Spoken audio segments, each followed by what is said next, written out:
E aí, meus amigos, bora falar de Champions League? Afinal, as oitavas começaram, tivemos jogos de ida das quatro primeiras partidas. E antes de começar, já pedindo para você deixar o seu like, que é extremamente importante se a gente quer construir ou crescer o nosso canal aqui. E comenta o que você vai achar do vídeo e da nossa simples e humilde análise. Começando falando de Newcastle 1-1 com Barcelona no apagar das luzes. Olha, quem viu o jogo percebeu que o Newcastle, primeiro, teve um comprometimento tático impressionante. O time pressionou o tempo inteiro. Foi surpreendente eles não terem cansado, mesmo depois de um jogo tão intenso. Eles levaram uma pressão alta ao Barcelona, que o Barcelona não está acostumado a sofrer e que principalmente não está acostumado a ter dificuldade para encarar. E teve. A pressão alta desde o goleiro, desde o momento que o Juan Garcia pegava na bola, ele era obrigado a dar chutão algumas vezes, o que é muito difícil de ver, justamente por um Ozula no primeiro tempo muito, assim, corria em toda a bola. Os atacantes, tanto pela direita quanto pela esquerda, Elanga e Barnes, também ajudando a pressionar. Tonali e Joelinton, principalmente, fazendo uma pressão ali na altura do meio campo, dificultando muito qualquer saída de bola. E isso atrapalhou demais a criação do Barcelona. No início da movimentação do meio para o ataque, ele era dificultado e isso fez com que o Newcastle ganhasse metros no campo, ganhasse espaço no campo e dificultasse a vida do adversário. Conduziu o jogo a maior parte do tempo e fez com que o Newcastle fosse melhor, que é o segundo ponto. O Newcastle foi melhor no jogo, merecia a vitória. E por mais que as chances que ele construiu, tanto no primeiro quanto no segundo tempo, não fossem bem executadas, principalmente no último passe, o Newcastle falhou em algumas bolas no último passe, não teve a precisão necessária ou a precisão que o faria vencer esse jogo. Isso não aconteceu, ela não existiu e acabou com esses pequenos momentos de falha, acabaram custando a vitória, acabaram custando uma situação mais confortável para jogar a volta. Ainda assim, aos 86 minutos, depois de tanto martelar, depois de tanto tentar por cruzamentos, pela bola parada, pela transição em velocidade, justamente no lance de velocidade pela lateral do campo, sai o Murphy em velocidade até chegar ao lado direito. Na verdade, é o Murphy que faz o cruzamento para a área e Harvey Barnes completa de primeira, seria uma defesa difícil para o Juan Garcia, que ele não foi capaz de fazer, e o placar ali foi aberto aos 86 minutos. Parecia que que a justiça aconteceria, né? Que o Newcastle conseguiria uma vitória merecida, mas ela não veio. Afinal, aos 90 minutos, o juiz assinala 4 minutos de acréscimo. Chega aos 94, o Barcelona está ali quase que na intermediária dele trocando passes. Chega ao meio campo, ainda trocando passes, voltando até para a defesa. Em determinado momento, um passe para trás.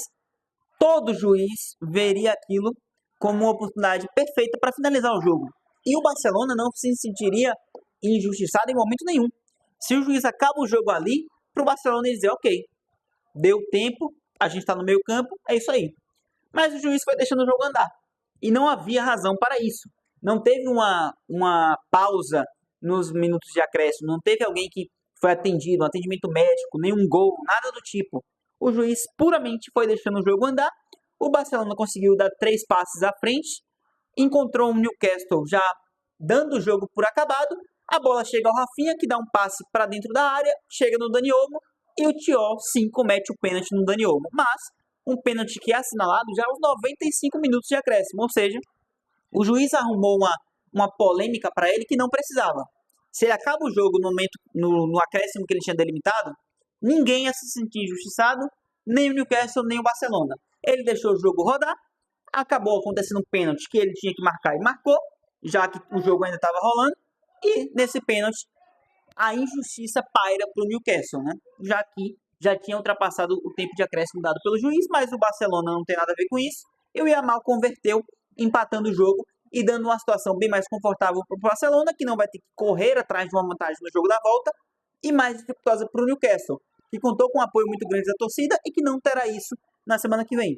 O Newcastle vai precisar fazer um jogo melhor do que fez na Inglaterra para conquistar uma classificação, porque vai ter um desafio maior de jogar fora de casa e contará com o Barcelona apoiado pela torcida e, claro, com mais facilidade de ter o seu estádio, ter a capacidade não só de não ter que correr atrás de um resultado, mas contar com mais apoio. E, claro, para o Barcelona foi um resultado que caiu assim como uma luva e agora tem que contar com a missão simples de vencer o seu jogo em casa para conquistar uma vaga nas quartas de final. O Newcastle é um adversário muito competente, é possível que consiga essa façanha, mas o favorito jogando em casa, obviamente, é o Barcelona. Falando agora de dois jogos que já estão praticamente definidos, né, dois confrontos, o Bayern contra a Atalanta. Senhores, o Bayern está preparando algo. Lembram quando o Bayern foi chamado de rolo compressor algumas temporadas atrás? Esse Bayern do Vincent Kompany, ele vai ser no mínimo chamado disso. Que time absurdo. Já vem de uma temporada de muitos gols. O Harry Kane é o artilheiro da temporada europeia e ele nem jogou. O Harry Kane não jogou a partida contra a Atalanta por estar machucado. Ainda assim, com 25 minutos, o Bayern já estava fazendo um 3-0 fora de casa contra a Atalanta, jogando em Bérgamo.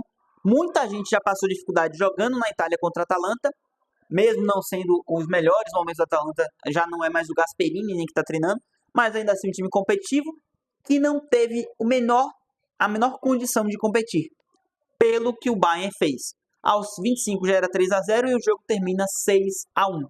Olise, 2 gols, participando no jogo, influindo nas ações, criando jogadas, fazendo uma temporada que sem dúvida é a melhor da carreira dele.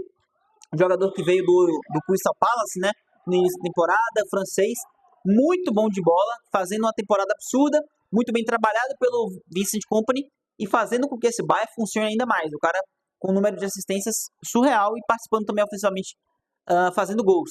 O 6-1 classifica o Bayern, não tem o que fazer. Na Alemanha, o Bayern pode jogar com o time reserva e é capaz de vencer. Não há a menor possibilidade da Atalanta conseguir vencer, na verdade vencer não, né, mas reverter esse resultado, porque o Bayern é um time pronto, é um time de elite, é um time capaz de conquistar essa Champions League. O Bayern tá na briga por isso, pelo título, para ficar de olho. E o Atlético de Madrid contra instabilíssimo Tottenham aplicou um 5-2. Se o Bayern estava fazendo 3-0 aos 25, o Atlético estava fazendo 4-0 aos 26.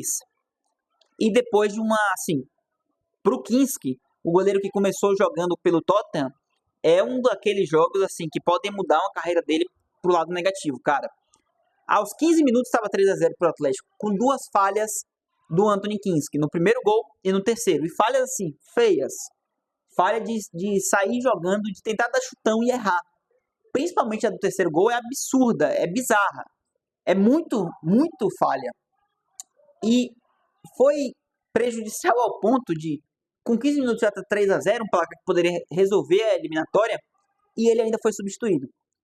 O Igor Tudor, o técnico interino até o final da temporada do Tottenham, se é que vai chegar até o final da temporada, tira o goleiro, que já estava completamente humilhado, ainda passa por um momento ainda pior, sendo aplaudido pelo torcedor adversário, tendo que sair do campo com 15 minutos de jogo. E o Vicário, que foi titular a temporada praticamente inteira, o 15 que não jogava desde outubro, vem para o jogo e também não conseguiu evitar mais muita coisa. O 15 que tomou 3, o Vicário tomou 2. Depois o Atlético ainda pressionando, mantendo o ritmo, fez mais um no primeiro tempo, tomou o gol do Pedro Porro, que tentou dar um ar de vamos tentar lutar, mas não foi possível. O Atlético ainda aumentou, tomou mais um gol. O Atlético perde a oportunidade de passar zerado, toma 2 gols de um frágil Tottenham, mas faz 5 e está classificado. Não tem como. O Tottenham não tem capacidade mental de conseguir um resultado de 3-0, de 3 gols de diferença na Inglaterra. É muito inviável.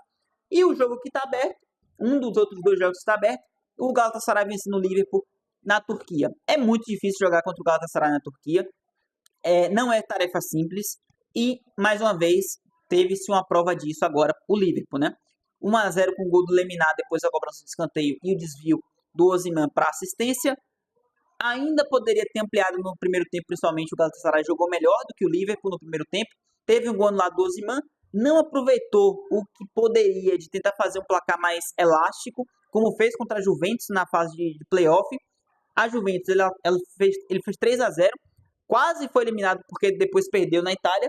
E assim, Contra o Liverpool, eu acho que vai acontecer algo parecido, mas o Liverpool vai passar. O Liverpool ainda melhorou no segundo tempo com a saída do Salah, inclusive, que não jogou absolutamente nada. Teve um gol anulado e tem margem, muita margem para melhorar na Inglaterra. É um time melhor, tecnicamente, coletivamente não atravessa um dos melhores momentos, nem de longe sob o comando do Arne Slot, mas em Anfield o apoio é totalmente contrário. E o Galatasaray sente jogar fora de casa, é outro time. E eu acho que o Liverpool vai sim se classificar jogando na Inglaterra.